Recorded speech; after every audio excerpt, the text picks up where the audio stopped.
124 days after Hurricane Melissa, 99% of JPS customers now have electricity. Approximately 681,000 of 690,000 customers are back in supply. At the end of February, a clear public commitment was made that fewer than 10,000 customers would remain without electricity. That pledge was met, and as I said before, as of March 1st, 9,135 customers remain without electricity.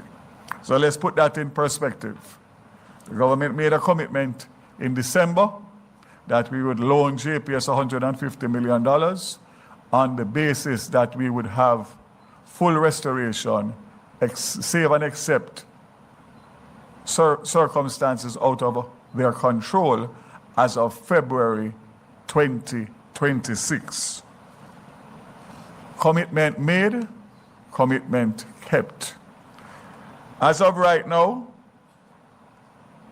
8,653 customers, as of today, are still without power.